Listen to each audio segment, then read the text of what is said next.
যে smiling face, এটাও খুব গুরুত্বপূর্ণ। মানে ইন্টারভিউর সময় স্মাইলিং ফেস, স্মাইলিং ফেস মানে কি, তোমাকে উনি যে প্রশ্ন করুন না কেন তুমি কি স্মাইল করবে? এটা কি হতে পারে? এটা কি হওয়া উচিত? এটা একদমই একদমই যেন না হয়। যখন উনি তোমাকে এমন একটা কোশ্চেন করলেন যে তুমি বিয়ে করেছো, তো এই যে কোশ্চেনটা, এই কোশ্চেনটা মানে বিয়ের কথা শুনলেই প্রথমে মনের মধ্যে একটা লাড্ডু ফুটে, তাই না? সে পরে লাড্ডু যাই হোক না কেন, তিতো হোক আর মিষ্টি হোক। তো ব্যাপারটা হচ্ছে কি, যখন বিয়ের প্রসঙ্গ বা এরকম কিছু প্রশ্ন উনি করছেন যেটা উনিও মানে ফিল করছেন, একটা আনন্দ ফিল করছেন তোমাকে, ওনারা এতক্ষণ ধরে বসে থাকবেন, ওনারাও তো একটু মজা নেবেন বিভিন্নভাবে।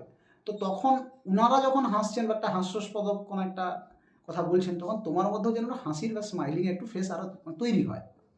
আর তুমি যদি সবসময় হাসতে থাকো প্রত্যেকটা কোশ্চেনে, তোমাকে খুব সিরিয়াস কোশ্চেন উনি জিজ্ঞেস করলেন যে আপনি বলুন বাচ্চাদের স্কুলে যখন আপনি ছোটো ছোটো বাচ্চা বা শিশুদের কীভাবে পড়াবেন, শিশুদের পড়ানোর কৌশলগুলো বলুন, কীভাবে কী কী মেথড, তখন কি তুমি হেসে হেসে উত্তর দেবে স্যার আমরা এটা করতে পারি, এটা কিন্তু করবেন। তখন সিরিয়াস একটা ম্যাটার নিয়ে উনি কথা বলছেন। বা উনি হয়তো একটা কোশ্চেন করলেন যে আপনার বিদ্যালয়ে আপনি রয়েছেন, বিদ্যালয়ে হঠাৎ একটা মানে পাবলিক ওরিয়েন্টেড কিছু সমস্যা তৈরি হয়েছে, পাবলিকরা খুব ক্ষিপ্ত হয়ে আছে, আপনি তখন একজন টিচার, আপনি তখন কী করবেন? তো এটা খুব সিরিয়াস ম্যাটার একটা ব্যাপার। বা আপনার বিদ্যালয়ে বাচ্চারা মিড ডে মিল খেতে চাইছে, আমাদেরকে মিড ডে মিল কীভাবে খাওয়াবে? তাহলে এই যে প্রশ্নগুলো, এগুলো সিরিয়াস মোডের কোশ্চেন। তাহলে আমিও সেখানে মানে একটু সিরিয়াস থেকে উত্তরটা হবে, যাতে আমি বোঝাতে পারি যে এগুলো খুব সিরিয়াস বিষয় এবং সিরিয়াসভাবেই এগুলো দেখা উচিত। সেখানে হেসে হেসে অ্যান্সার দেওয়াটা ঠিক নয়।